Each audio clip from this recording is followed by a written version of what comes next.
Le nœud se défait de lui-même. Le recul, c'est l'ennemi du flou. Lorsque l'on prend du recul en lisant un horoscope, on se rend compte qu'il n'y a rien, c'est vide. Et on se retrouve devant du vide. Excusez-moi. C'est pas drôle. Lorsqu'on prend du recul devant un tour de magie, on aperçoit la faille. Lorsqu'on prend du recul en écoutant un politique, on aperçoit le vide entre ses deux oreilles. Alors oui, il faut prendre du recul pour vaincre ceux qui manient le flou pour nous duper. J'aimerais d'ailleurs leur faire passer un message à tous ces flouteurs, qui n'est pas de moi, mais de Sir Perceval, de la table ronde. Je cite, « Cherchez pas à faire des phrases pourries. On a gros, c'est tout. On en a gros. Donc appliquez cela et parlez franchement. Il y a ces détracteurs qui diraient que j'ai trop peu réellement parlé du sujet, que je l'ai esquivé. Quand c'est flou, il y a un loup. À vous de le trouver. »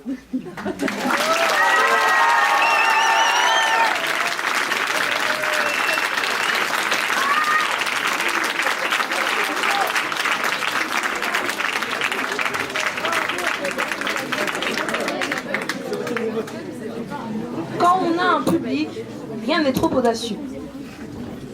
Voilà une citation qui tombe bien. Profitons-en pour faire une présentation, Madame Verdier, en anadiplose. Oh, magnifique. En quoi? En anadiplose. J'en ai marre, marabout, bout de ficelle. Vous voyez? D'accord, mais je vous préviens, je suis très nul à ce jeu. C'est pas grave, on commence. Quand on a... Très bien se tenir? Trop long. Il faut 3 syllabes. On recommence. Un public. Bouquet? Du bouquet. Non, trop tiré par les cheveux. On recommence. Rien n'est trop... Trop dur. Ça, Maïmounet, ça dépend. Bref, Churchill a dit...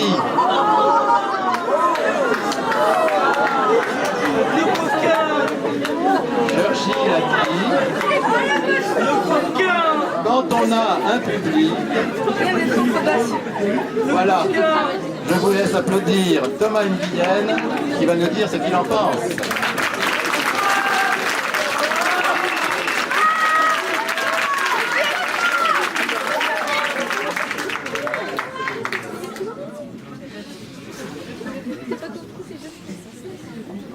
Ah, on m'entend? Quand on a un public, rien n'est trop audacieux. Alors, nous voilà, devant vous, mes vers et moi, osant l'alexandrin, mélodique, harmonieux, pour rendre les autres vers, de mes vers et de moi, pour vous jouer la musique de mes paroles, accompagné du tocsin, suivi par leur glas. 9 d'entre nous sont en finale par chance, pas de bol. J'espère que par rapport à la première fois, ces 9 participants seront un peu moins plats. Maintenant, cette introduction terminée, le discours, la harangue, va pouvoir commencer. Le premier exemple va entrer en douceur. Les regrets seront grands, si d'entrée je fais peur. Nous évoquerons ainsi la ville de Sodome, symbole du péché, de la perversion de l'homme. Même si on y emprunte la porte de derrière, on n'y pratique pas le péché de voleur. On n'y connaît pas non plus la crainte ou la peur, même si la menace vient du ciel, colère. Devant cette débauche, et avec la grâce divine, le ciel leur demanda de se calmer sur la pine. Pour porter son message et pour porter sa voix, il envoya son présage, son augure, un ange. Sodome décida de se rouler dans la fange, en péchant avec l'ange, sans lui laisser le choix. Alors, dans sa colère, le Seigneur, fâché, fit pleuvoir sur la ville des flammes et des rochers. C'est ainsi que Sodome fut puni pour l'audace. L'audace de la faire à l'envers au bon Dieu. S'en prendre à son public n'apporte aucune classe, même si les actes sont plus qu'audacieux. Mais voyons, Thomas, ne te moque pas de nous. Tu fais clairement un anachronisme, et ton exemple n'a pas de sens. Tu penses vraiment que Churchill s'adressait à toute une ville? Tu penses vraiment qu'il a déjà pensé le ciel comme un public? Et tu veux vraiment nous faire croire que la perversion est audacieuse? Mais encore, brider mes mots, mon discours, mes pas? Churchill n'avait point écrit la Bible, c'est cela? Eh bien, je t'attendais, toi, sur tes grands chevaux, avec tes grands sabots, tes questions rhétoriques, que tu sois issu de ma plume, de mon cerveau, ou encore que tu fasses partie du public. Ô toi, défenseur, protecteur de la logique, réfléchi, plus terre à terre que le lombric. Toi, qui ne te laisse emporter par la rhétorique. Toi, à la pensée, inébranlable, stoïque. Attaquer ces exemples ne touche les discours. Alors cesse donc de jouer l'aveugle et le sourd. Il est facile de voir ce que tu recherches, car comme il est dit, le diable est dans les détails. Mais ce n'est dans l'image que l'on cherche les brèches, c'est toujours le discours qui nous fournit les failles. Si elle a à redire, je laisserai la plèbe, car de sa faible compréhension je suis la glaive. Notre second exemple sera moins biblique. Ce sera l'exemple du célèbre Jésus. Son vin, ses miracles et ses potes alcooliques. Nous allons quelque peu nous attarder dessus. Pour certains, fils de Dieu, pour d'autres, prophètes. Son public était grand, en plus de ses adeptes. Fort de sa fonction, il s'essaya à l'humour. Vous savez, le même que votre copain lourd. Il dit, devant le monde, son père et ses adeptes, à son apôtre le plus fidèle, tu es Pierre. Et sur cette pierre, je bâtirai mon église. Et quoi d'autre? Son tronc en nef et ses bras transept. Jésus, face à ses disciples, s'est-il senti seul? Fils de Dieu ou non, c'est du foutage de gueule. Parmi ses apôtres, pas un bruit, ni même un rire. Peut-être est-ce pour cela que les Romains agirent. Cette blague ne fut couronnée d'aucun succès, mais d'épines. C'est cela qui le fit condamner. Si l'on est prophète, que le monde nous écoute, et que de l'humour on célèbre les obsèques, mieux vaut réfléchir avant de parler, dans le doute, avant de se faire clouer, le corps et le bec. Alors qui, inconscient, écouterait Churchill? Car même si le spectacle nous est facile, rien ne nous protège d'un mauvais public. Et une pointe d'audace, avec ces gens-là, ne fera qu'énerver ou rendre ces gens-là. On se retrouve alors sur la place publique, pendu, lapidé, ou la tête sur une pique. Sans nouveauté ni audace, où est le succès? Il faut le chercher, hélas, chez les convaincus. C'est ainsi chez eux qu'il faut, sans culot, prêcher. Le peuple aime entendre ce dont il est imbu.